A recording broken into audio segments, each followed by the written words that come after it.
জয় যীশু।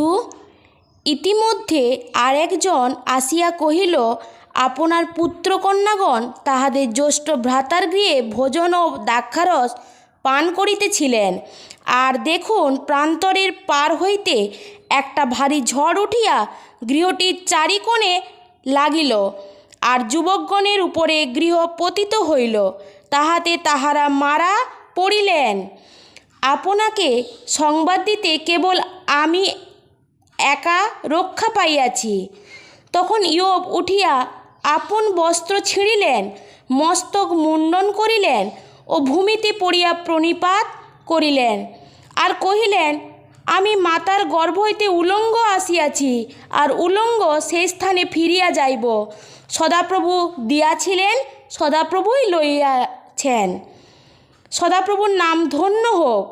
এই সকলেতে ইয়োব পাপ করিলেন না এবং ঈশ্বরের প্রতি অবিবেচনার দোষারোপ করিলেন না।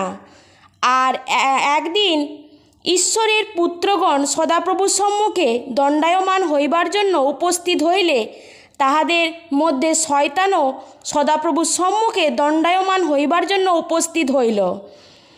সদাপ্রভু শয়তানকে কহিলেন, তুমি কোথা হইতে আসিলে?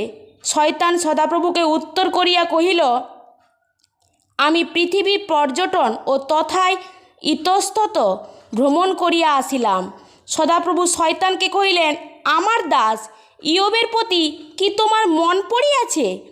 কেননা তাহার তুল্য সিদ্ধ ও সরল, ঈশ্বরের ভয়শীল ও কুক্রিয়া ত্যাগী লোক পৃথিবীতে কেহই নাই। সে এখনও আপন সিদ্ধতা রক্ষা করিতেছে, যদিও তুমি অকারণে তাহাকে বিনষ্ট করিতে আমাকে প্রবৃত্ত করিয়াছ। শয়তান সদাপ্রভুকে উত্তর করিয়া কহিল, চর্মের জন্য চর্ম আর প্রাণের জন্য লোক সর্বস্ব দিবে, কিন্তু তুমি একবার হস্ত বিস্তার করিয়া তাহার অস্থি ও মাংস স্পর্শ করো, সে অবশ্যই তোমার সম্মুখেই তোমাকে জলাঞ্জলি দিবে। সদাপ্রভু শয়তানকে কহিলেন, দেখো, সে তোমার হস্তগত, কেবল তাহার প্রাণ থাকিতে দিও। পরে শয়তান সদাপ্রভুর সম্মুখ হইতে বাহির হইয়া ইয়োবের আপাদমস্তকে আঘাত করিয়া দুষ্ট ফোটক জন্মাইল। তাহাতে তিনি একখানা খাবরা লইয়া সর্বাঙ্গ ঘর্ষণ করিতে লাগিলেন, আর ভস্মের মধ্যে বসিয়া রহিলেন। তখন তাহার স্ত্রী তাহাকে কহিলেন, তুমি কি এখনও তোমার সিদ্ধতা রক্ষা করিতেছ? ঈশ্বরকে জলাঞ্জলি দিয়া প্রাণ ত্যাগ করো। কিন্তু তিনি